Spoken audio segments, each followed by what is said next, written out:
જય શ્રી કૃષ્ણ ફ્રેન્ડ્સ, તમારું સ્વાગત છે મારા કિચનમાં. તો આજે હું તમારી સાથે શેર કરવાની છું પંજાબી શાકને પણ ટક્કર મારે ને એવું કાઠિયાવાડી સ્ટાઇલ કાંદા કેપ્સિકમનું શાક. આ શાક બનાવવું બહુ જ સરળ છે, ઘરમાં રહેલી સામગ્રીઓમાંથી જ બની જાય છે. તો રેસીપી એકવાર પૂરેપૂરી જોજો અને રેસીપી પસંદ આવે તો વિડીયોને લાઇક કરી દેજો, શેર કરી દેજો અને આવી જ નવી રેસિપીઝને જોવા માટે અને મને સપોર્ટ કરવા માટે મારી ચેનલને સબસ્ક્રાઈબ જરૂરથી કરજો.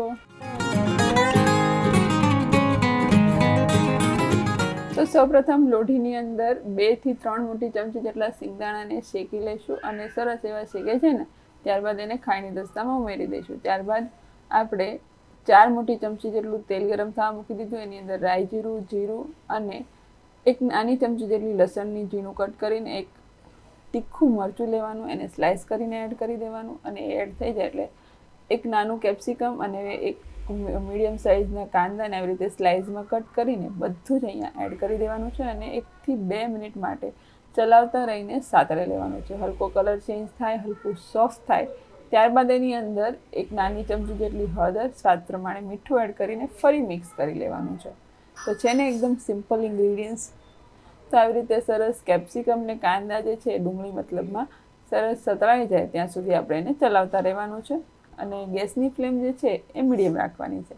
તો જે શેકેલા સિંગદાણા હતા એને આપણે અધકચરો ભૂકો કરી દીધો હતો.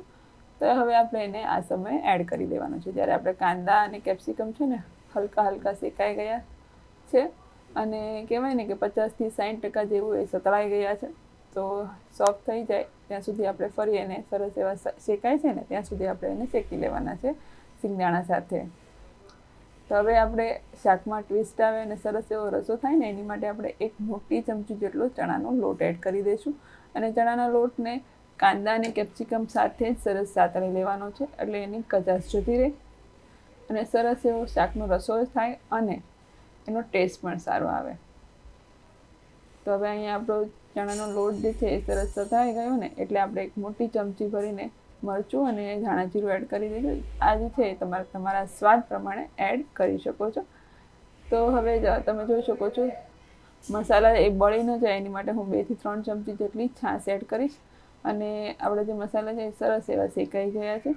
અહીંયા તમારે તેલનું પ્રમાણ તમારા પ્રમાણે તમે ઓછા વધુ કરી શકો છો. મેં 4 ચમચી લીધું છે અને તમે જોઈ શકો છો સરસ એવા મસાલા સતળાઈ ગયા. ત્યારબાદ 4 થી 5 મોટી ચમચી જેટલું મીડિયમ ખાટું દહીં અહીંયા મેં એડ કર્યું છે અને તમને દહીંનું પ્રમાણ પણ તમે તમારા સ્વાદ પ્રમાણે વધુ કે ઓછું કરી શકો છો.